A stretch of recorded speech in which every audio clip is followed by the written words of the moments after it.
Hello and welcome back to an episode of Dugout Debrief. My name is Jack Burke, and today I'm going to be recapping what was Game 3 of the weekend series between the Los Angeles Dodgers and Chicago White Sox that took place in Chicago, Illinois. All right, so quickly, some storylines that are heading into this Game 3, which is a quintessential rubber match between these two juggernauts, I guess, um, is the fact that the White Sox almost had a perfect game thrown against them from Yamamoto, which is broken up by Mookie Betts' error in the bottom of the eighth inning on what seemed to be a routine ground ball. What it looked like maybe, a major leaguer should be able to make that play, essentially. I don't think there should be really any excuses for that.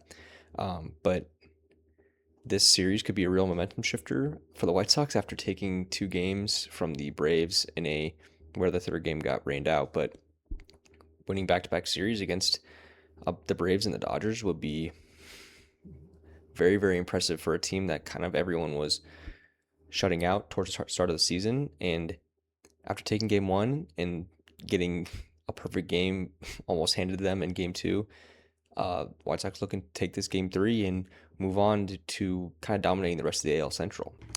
All right, so heading straight into the contents of game three, this was a Emmett Sheehan versus White Sox bullpen day, essentially. The White Sox employed two openers for Eric Fedde, who's been kind of struggling up to this point this year. So kind of getting back on track with two openers would be the way that the White Sox were kind of looking to roll with this game, and it kind of proved to be beneficial for Eric Fedde. A lot of his stuff looked really good and was able to get out of a lot of different situations that he kind of put himself in with the two walks and various hits that he gave up. But his last two outings looked a lot better compared to what he's been all season. So definitely being optimistic if I'm a White Sox fan. If they're looking to get another arm, he could be one of those pieces that they could ship out moving forward. But he's looked a lot better in the last two starts, kind of based on what his roles kind of turned into. And then moving back to Sheehan, he ends up going 5 innings pitched, 4 hits, 3 earned runs, 1 walk, and 8 strikeouts, which brings his season total to a 4.76 ERA. His stuff looked really good today, or this last game. Changeup, nasty. He got Tristan Peters bad on a sword. He also got a Romo on another strikeout. Just total whiff pitch. I mean, it's got like 85 miles an hour. It's got a ton of horizontal movement, and it just kind of he's got the stuff. And that was evident throughout the course of the game. I mean, they really couldn't touch him after going the almost perfect game route against Yamamoto, and then the first 4-ish innings were kind of honestly 5 innings were pretty tough for the White Sox offensively, and then Sam Antonacci kind of broke it open a little bit.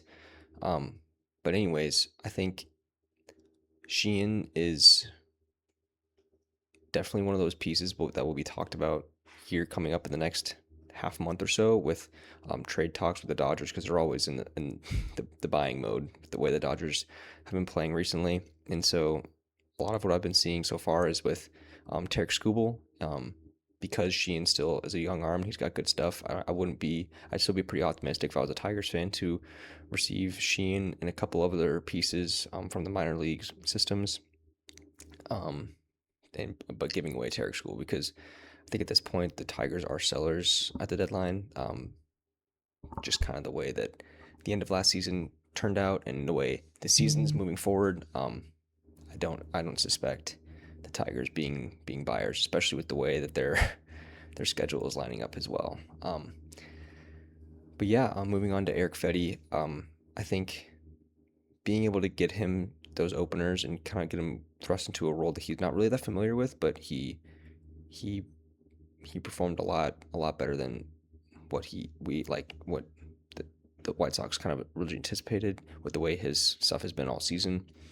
He's definitely trying to get back to what he was in 2024, where the Cardinals acquired him at the trade deadline, with like a sub 4 ERA, hovering right around a 3. He was really good. But this year he's not really like your typical starter. Throwing his sweeper 37% of the time is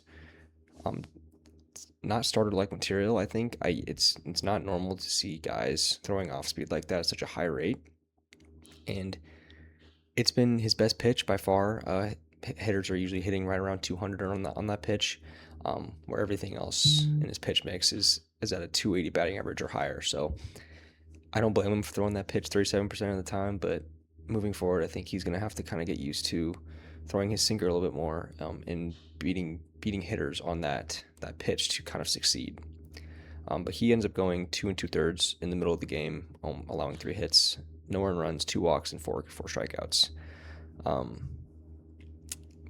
At the start of this game, there was, like, other than an early Freddie Freeman home run, which he's been hot lately, and we'll talk about him a little bit later. But yeah, the opener strategy proved to be pretty beneficial for the White Sox.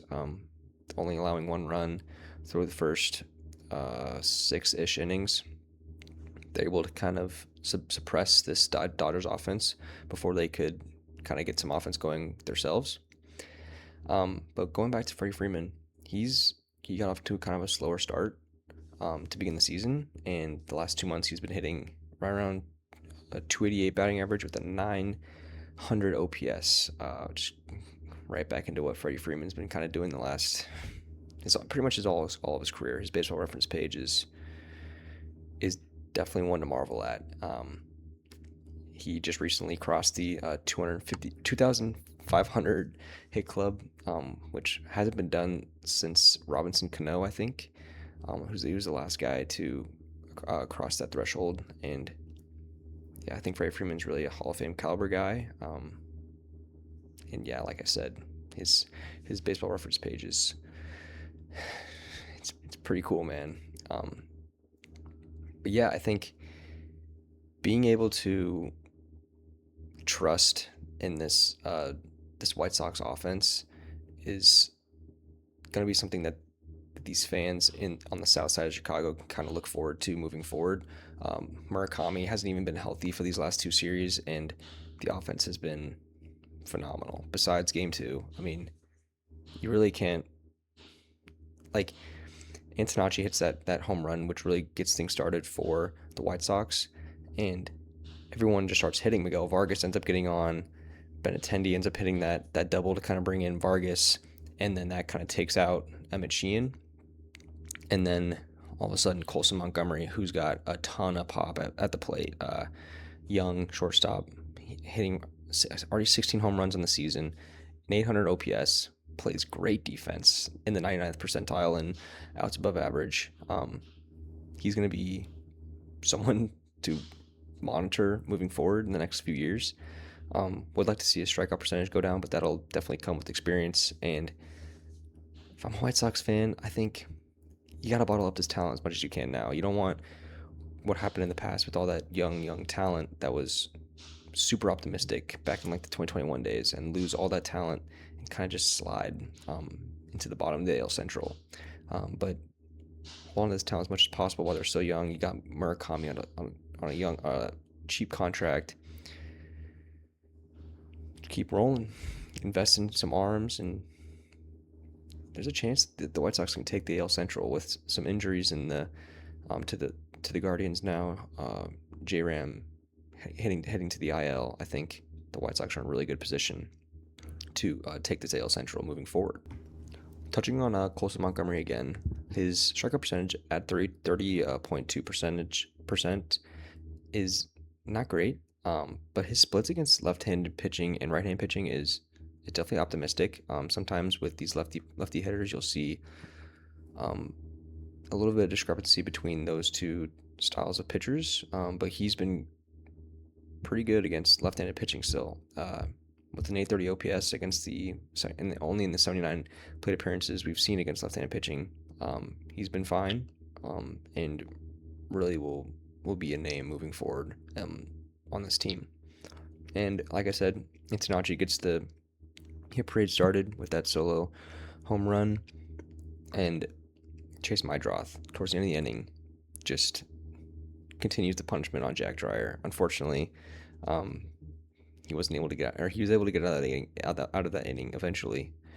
But that was a huge 6th inning takes the White Sox up to 6-1 in this game, and really just like kind of backs up against the wall in a series that they kind of needed.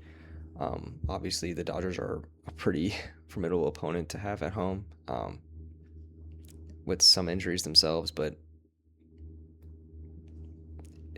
the hit parade just started with that Antonacci home run and didn't really stop in that 6th inning. So to see them kind of have their backs against the wall, tough day at the plate against Yamamoto, and then kind of to see that repeat in the first 5 innings or so against Sheehan, and then all of a sudden just break out, is promising and is kind of a display of this team's character and willing to ride the offensive woes and roller coasters that the team will go through, and make sure that, back up their pitchers as best as possible, because obviously Davis Martin has been phenomenal in this rotation for the White Sox, but there hasn't been a whole ton of other guys like Sean Burke or Anthony Kay that they've been producing at a high rate, but have been kind of tapered off a little bit. And to see the offense kind of step in line in that and kind of keep this team on track has been really impressive. It shows a lot of veteran presence on this team, even though this team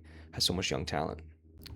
So the Dodgers offense, they showed some life in that final inning, and they were actually kind of pressing. They had runners on, down 6-4, but a shutout to get out of the 9th inning and take the series was exactly what the White Sox fans needed. Moving forward, the White Sox have the Yankees, Detroit, and then Cleveland. So those will all be tests. Obviously, Detroit's kind of down this year, and Cleveland will be. The White Sox will be favored in both those series, Detroit and Cleveland, but division rivals will be tests on all fronts, because all of those teams are really looking to get series wins. Even the Yankees too, because they're trying to prove the rest of the league wrong in the ways that, like, Judge is out, can't really do this. All those teams are hungry right now and looking to get series wins, but so is this White Sox team. I think there's a ton of ways that this team could still take the AL Central.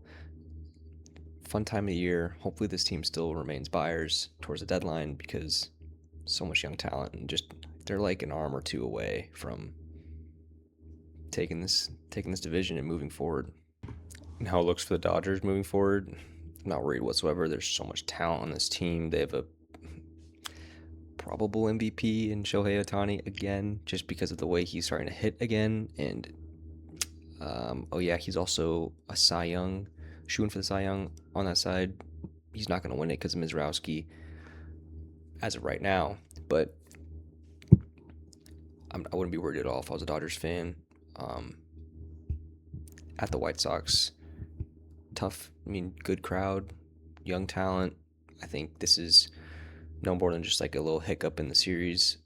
Same thing with the Braves. They just lost their last 2 series, with some injuries to Strider going back to IL and Acuna. But these teams that are leading the league, I wouldn't be nervous whatsoever when it comes to how it stands right now on June 15th. But yeah, I think I'm really excited to see how this series shakes out, or this division shakes out, and what the White Sox can kind of accomplish moving forward.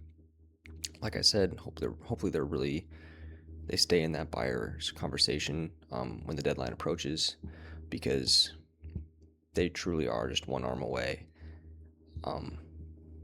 I've seen rumblings of Foster Griffin from the Nationals. That'd be impressive. Little pickup there, because he's still on the younger side of his pitching career, and I think the way that he's been supported by the Nationals offense, the White Sox can kind of give that same run support, and he'll fit right into the rotation swimmingly. So yeah, that's pretty much going to be it for this recap. If you enjoyed, please don't be afraid to leave a like down below and subscribe. It really does help support the channel. And thank you for listening.